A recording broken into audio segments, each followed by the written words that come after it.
Hello friend. तो मैं आपके फाइनेंशियल अकाउंट का स्पेशल पीडीएफ लेकर आया हूँ, जिसके अंदर बहुत ही ऐसा बोल सकते हैं कि मोस्ट इम्पॉर्टेंट क्वेश्चन है, जिसमें से आपको मुझे तो लगता है कि 70 to 80% क्वेश्चन इसी में से आने वाले हैं।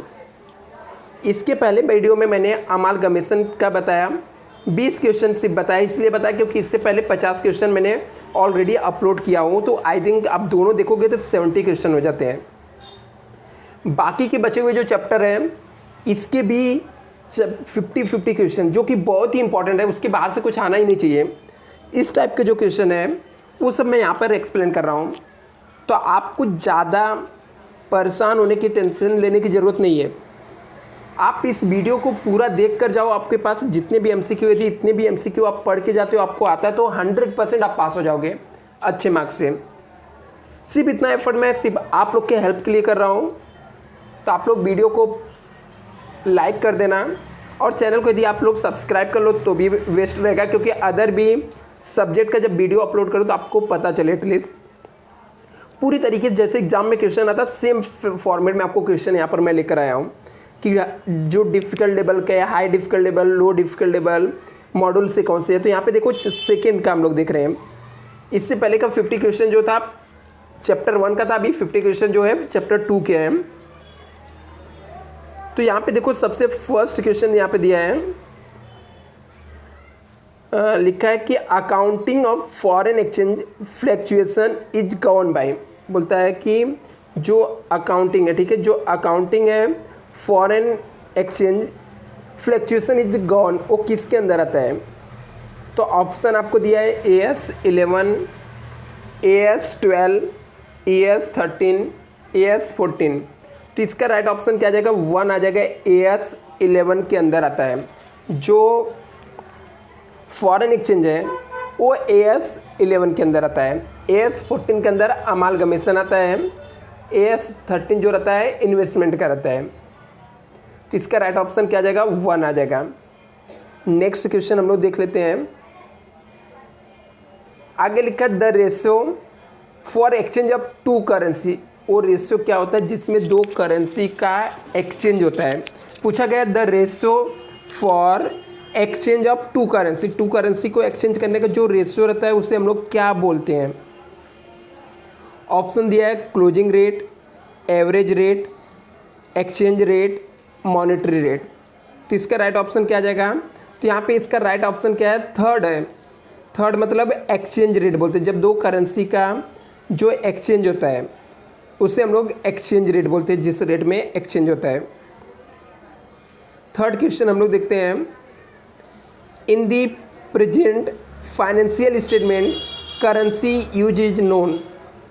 बोलता है जब प्रेजेंट करते हैं हम लोग फाइनेंशियल स्टेटमेंट, जो करेंसी हम लोग यूज करते हैं उसे हम लोग किस नाम से जानते हैं। Foreign currency, non reporting currency, या आगे के कौन कौन से ऑप्शन वो भी देख लेते हैं।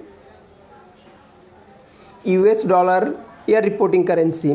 तो जिसमें फाइनेंशियल स्टेटमेंट प्रेजेंट करते हैं उसे हम लोग रिपोर्टिंग करेंसी बोलते हैं। आगे यहाँ पे लिखा है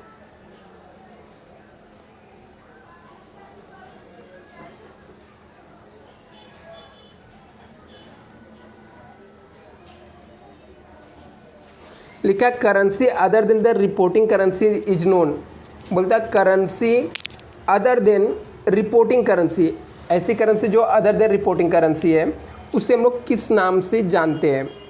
तो ऑप्शन यहाँ पे दिया है Indian rupees, non reporting currency, US dollar, foreign currency. तो उसे हम लोग कौन से नाम से जानते हैं, फॉरेन करेंसी के नाम से जानते हैं। मैं बार बार बोल रहा हूँ कि इतने PDF के अंदर के जितने भी MCQ आप पढ़ कर जाइए, आपको फुल मार्क्स मिल जाएंगे। आगे लिखा है एवरेज रेट इज दे, यहाँ पे दिया है exchange rate the balance sheet, या यहाँ पे दिया हम लोग को means of exchange rate in the face during the period, या रेशियो एक्सचेंज ऑफ 2 करेंसी, या rate which and the assets could be exchange. तो जो इसका एवरेज रेट क्या होता है, तो right option means of exchange rate force during the period.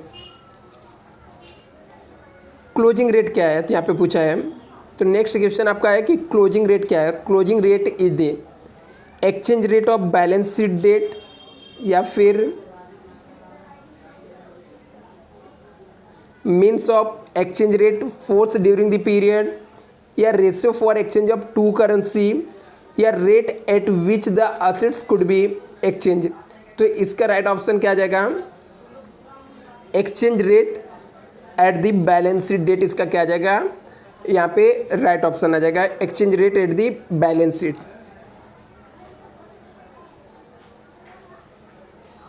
Account payable is बोलता है अकाउंट पेबल क्या है। यहाँ पे राइट ऑप्शन में आपको दिया है मॉनेटरी आइटम है, नॉन मॉनेटरी आइटम है, पार्ट ऑफ रिजर्व है, कंटीजेंट लायबिलिटीज है, या वन। इसका राइट ऑप्शन इसका क्या है, वन है, मॉनेटरी आइटम।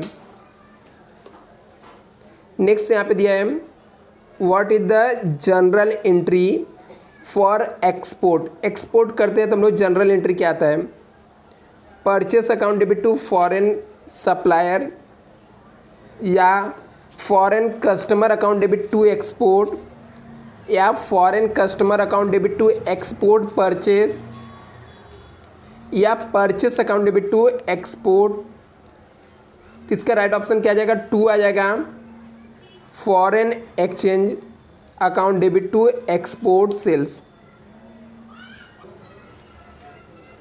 नेक्स्ट देखते हैं what is the general entry of import. तो इंपोर्ट करने पे जनरल एंट्री क्या बनेगा, तो यहाँ पे ऑप्शन आपको दिया था purchase account debit to foreign supplier, या foreign customer account debit to export sales, foreign customer account debit to export purchase, purchase account debit to foreign export. तो इसका राइट ऑप्शन क्या आ जाएगा, फर्स्ट आ जाएगा purchase account debit to foreign supplier. इसका right option आ जाएगा। आगे नेक्स्ट यहाँ पे दिया है balance in foreign exchange fluctuation account should be transferred. बोलता है जो बैलेंस आता है फॉरेन एक्सचेंज फ्लक्चुएशन अकाउंट्स को, उसको कहाँ पे ट्रांसफ़र करते हैं। तो इसके अपने पास चार ऑप्शन कौन कौन से हैं, foreign exchange accounts, trading accounts, balance sheet, profit and loss. तो जो फॉरेन एक्सचेंज फ्लक्चुएशन का डिफरेंस आता है वो कहाँ पे आ जाता है, प्रॉफिट एंड लॉस अकाउंट्स में। आगे लिखा dash transaction is not come under the foreign exchange.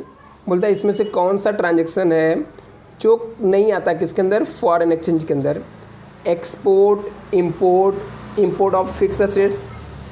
आगे लिखा है purchase made with in home country, purchase made with in the home country इसके अंदर नहीं आता है फॉरेन एक्सचेंज ट्रांजेक्शन के अंदर। नेक्स्ट देखते हैं यहाँ पर पूछा है what is the general entry for the loss in foreign exchange fluctuation account.